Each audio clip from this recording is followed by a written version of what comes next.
Hello friends, it is Stasia and welcome back to my channel.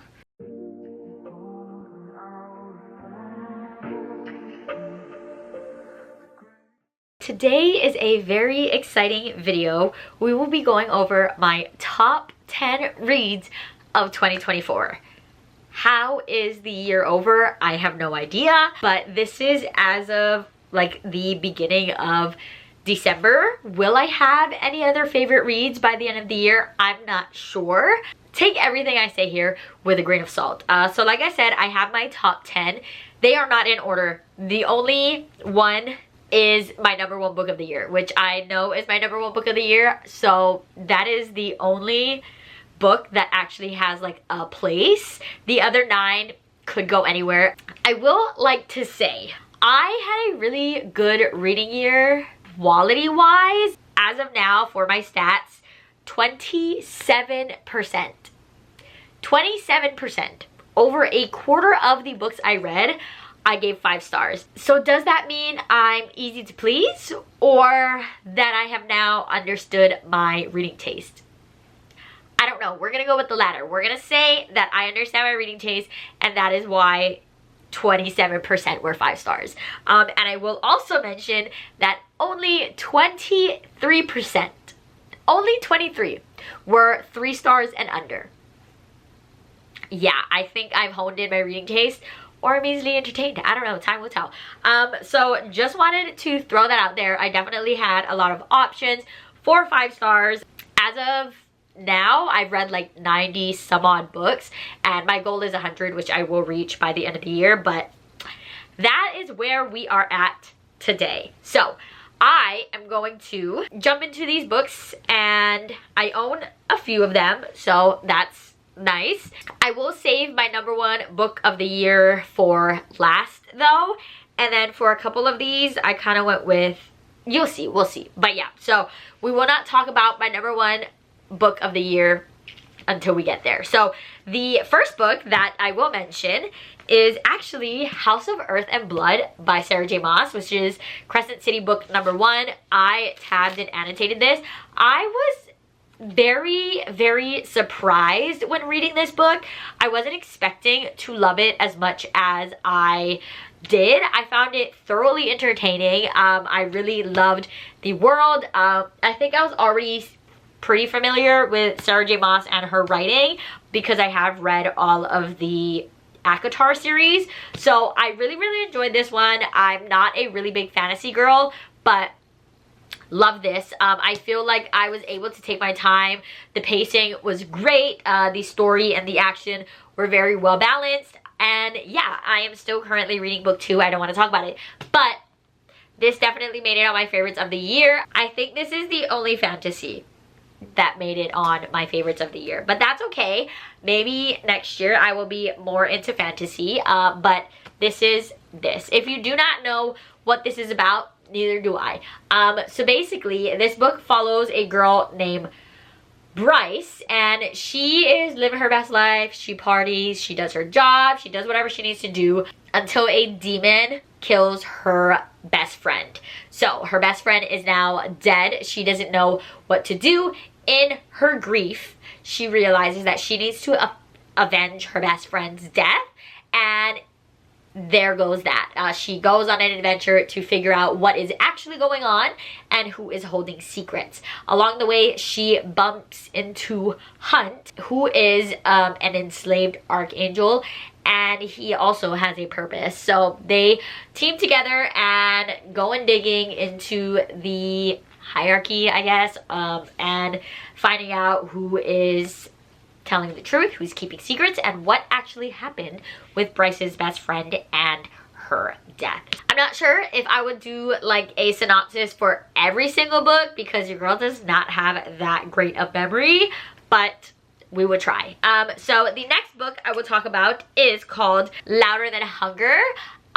This is actually a YA book written in verse, and it is so beautiful. This follows a boy, I'm sorry, I don't remember his name, but this follows a boy as he is battling an eating disorder, and so he is in and out of treatment for that. So we kind of just follow him as he is discovering himself and dealing with that illness. So it was very well done. It was so beautiful, and I really loved it. Binged it in one sitting. So that was that. Next, we'll jump into Heartstopper. Not this one specifically. This is book number 1, but I only own book number 1, and I like to hold books while I talk. So, Heartstopper, specifically volume 5, but I did read volume 4 and 5 this year. This is a graphic novel, a male graphic novel if you are unaware, and I really enjoyed it. Like I said, specifically volume 5. Volume 5 kind of... so this follows Nick and Charlie. They are both discovering themselves, and at the point of volume 4 and 5, things have come to light about one of our main characters. I don't want to say anything. I don't want to spoil anything. So 4 and 5 definitely deal more with that, and they're kind of growing up and leaving high school soon. So there's a lot of changes going on in their lives that they're currently dealing with. So I really liked volume 4 and 5. Like I said, specifically number 5. I need to get the rest of the volumes. I only own number 1, but Heartstopper, of course. Very easy, very fun read, while also being deep and having important conversations. So next up, we will talk about Listen for the Lie. This may be my only thriller on the list, but I really enjoyed it. I listened to this on audio, and I felt like the audio really enhanced everything about this book, especially because I have not been a thriller girl recently, which you could tell by this list being mostly romance. But Listen for the Lie was a lot of fun. This book, I'm looking it up because I don't remember. I do remember that it was great, and there was a like podcast element. So this book follows our girl Lucy. Lucy and Sav were best friends, and they were kind of like the it friends of their small town until one day Sav dies. And this entire time, everyone thinks Lucy did it because Lucy cannot remember that night, until a podcast host decides to look into this case, and things come out that no one knew, and it's very entertaining. It's so much fun, super fast paced, very easy to follow, even though there is like multiple people at play. Overall, very fun. Really enjoyed it, and I think a lot of people enjoyed it. So if you're looking for an audiobook, definitely check out Listen for the Lie if you have it. The next one we're gonna go into is kind of a cheat, but I couldn't choose one, so we're actually going with the Sparrow Falls series, and that is Fragile Sanctuary, Delicate Escape, and Broken Harbor, all by Catherine Cowles. This is a small town suspense mystery. So Fragile Sanctuary is age gap hate to love with forced proximity with her brother's best friend. Grump Sunshine loved it.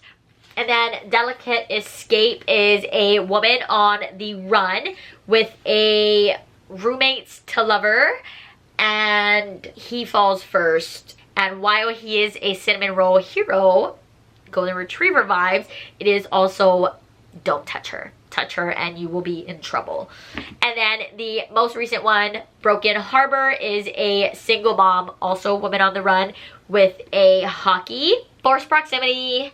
Also, our main heroine is a baker. So lots of fun things. So these all released this year. Book 4 I think is coming out soon, not entirely sure, but these 3 Sparrow Falls books were so much fun. I love them so much. I feel like Catherine Cowles does an amazing job with keeping you engaged, giving you the perfect amount of romance and spice while also keeping like the plot and the suspense going. I feel like sometimes when authors are trying to do romantic suspense, sometimes the romance or the suspense could get lost or lack, and these did not. This gave you everything you really need in a romantic suspense.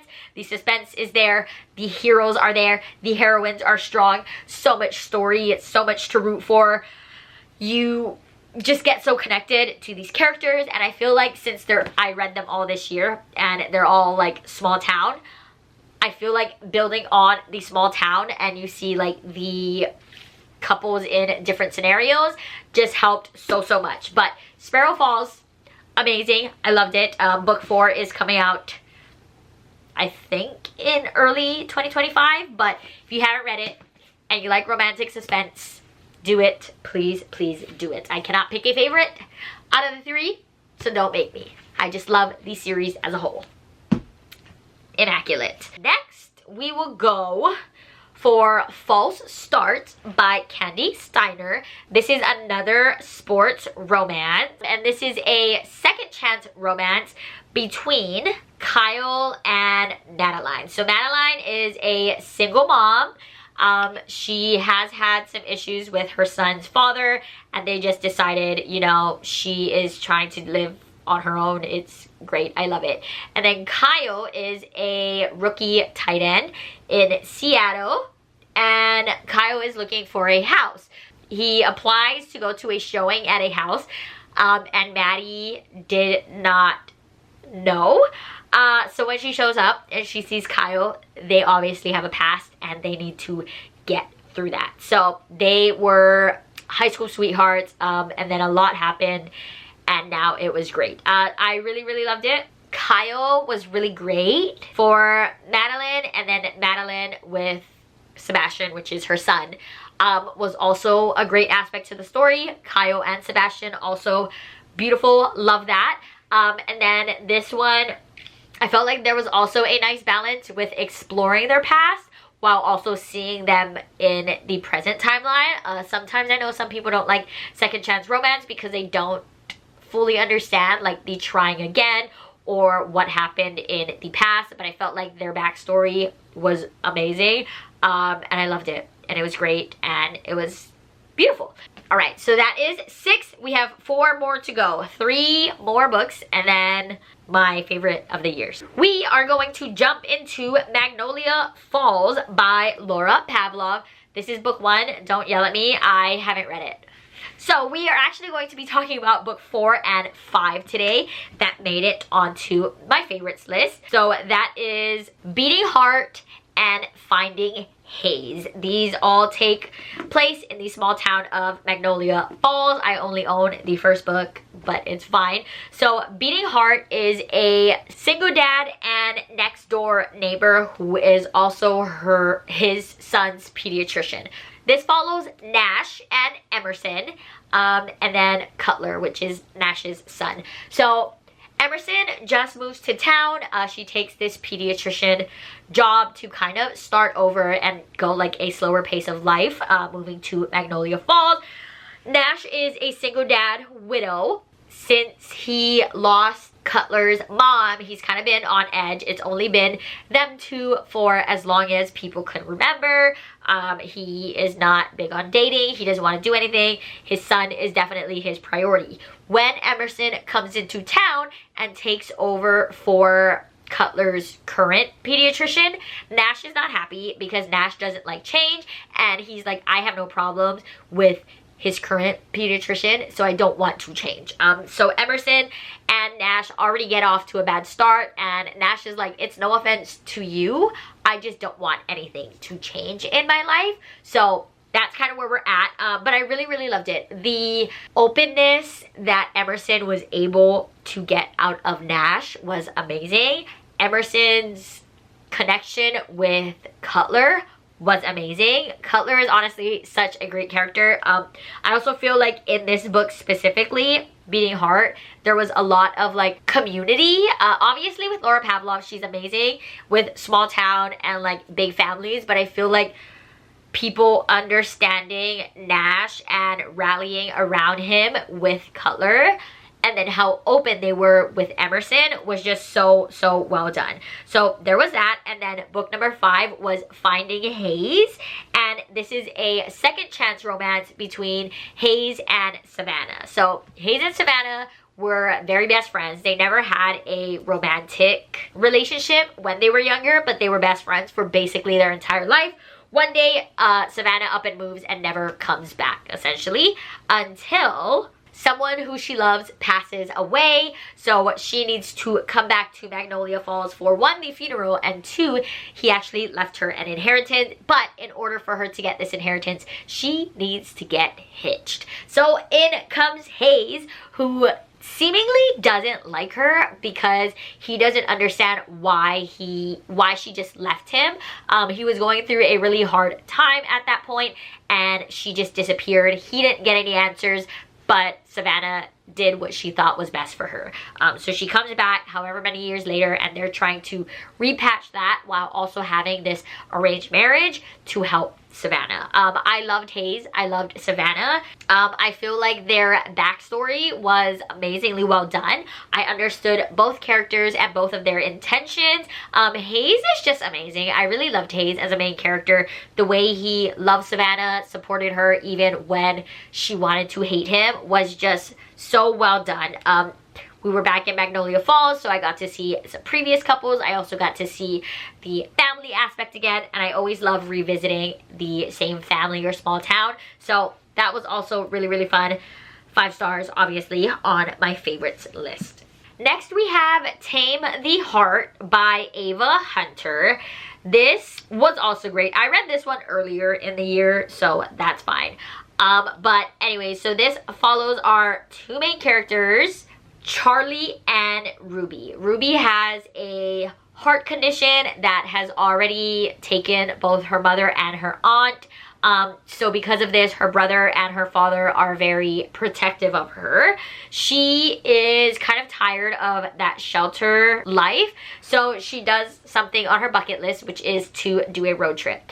When she's on this road trip, she eventually ends up in the town of Resurrection, specifically Runaway Ranch, which is currently being ran by Charlie. Our boy Charlie is scarred. He has a past. He doesn't like to open up about it. He is very much a lone wolf. But when Charlie and Ruby meet, he instantly finds himself intrigued with her. So he decides to see what that's all about.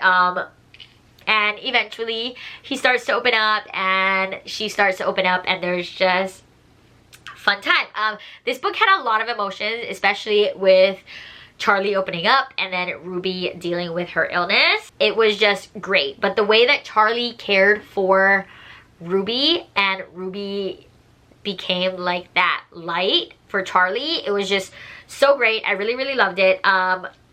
I actually have not continued with the series. I do want to though. I just didn't get around to it, so I don't know much. But the whole ranch aspect was also really fun because Charlie has brothers, and obviously when there's brothers, there's also going to be, you know, the like dogging on him, especially when he was so closed off for so long.